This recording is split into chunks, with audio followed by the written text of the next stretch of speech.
For today's vlog nga pala, nandito nga pala ako sa may gilid ng San Roque Catholic School sa may Alabang, na kung saan naispatan na naman akong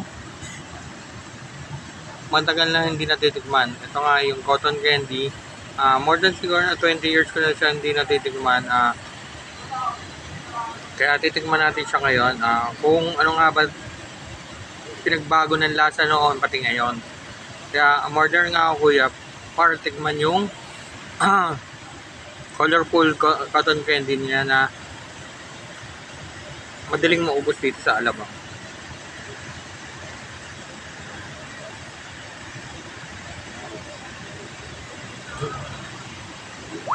Sabi nga ni kuya sa akin, nung nakausap ko siya, madali nga daw maubos yung cotton candy na nilalako niya. Hindi lang dito sa Alabang, all over the Muntinlupa City. At ito na nga, binuksan ko na nga para tikman yung cotton candy na matagal ko nang hindi natitikman ulit.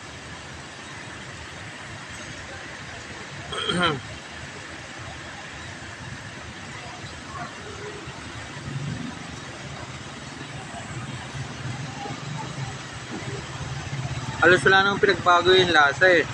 Nung natikman ko na siya yung cotton candy, pati nung dati na huli ko natikman siya, halos wala rin naman nagbago.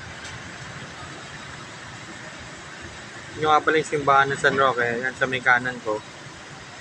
Sa Lukuya may misa sila dyan. Napadaan lang naman ako dyan para mag-short ka dito papunta sa amin. At ayun na nga, nakakaramdam na nga ako ng patak ng ulan na magsisimula na nga siyang bumagsak yung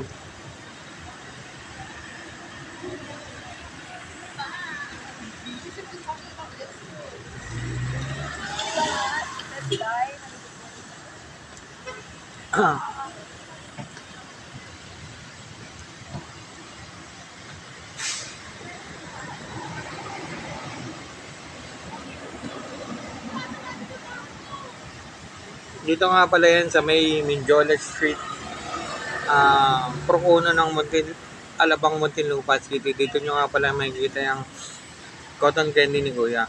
Tapos ayan sa may kaliwa ko, yun yung dulo ng Tomas Molina. Tapos sa kanan ko naman, kitang-kita nyo naman na talagang babagsak na talaga yung ulan. Na kailangan na magmadali para makauwi na kaagad. Kita nyo naman yung mga tindahan niya sa kaliwat kanan ko.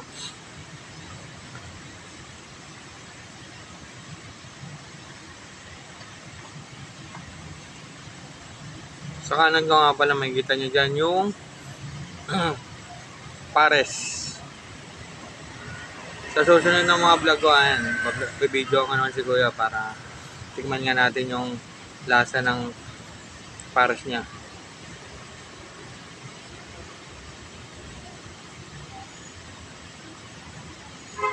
Halos paubos na nga yung kinain kong cotton candy. Nasarapan nga ako eh. Halos same lang yung lasa niya pati yung dati.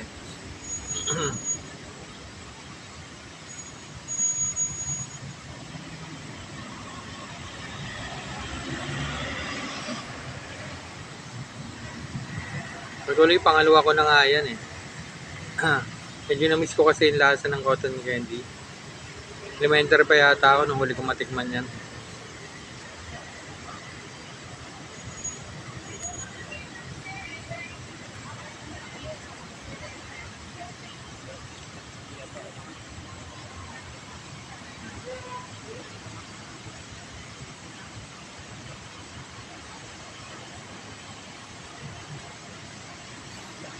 Sarap, pero sa mga kakain ng cotton dahan-dahanin nyo lang kasi ano siya, pag napasobran sasakitin yung ipin nyo dyan.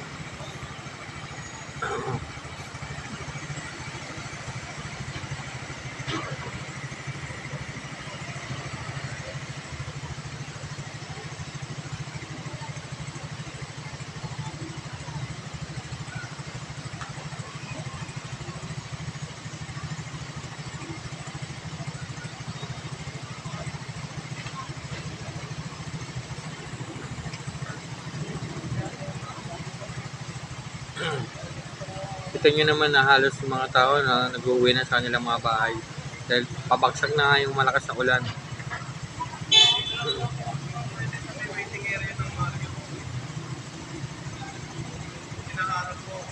Kita niyo naman yung kidlat na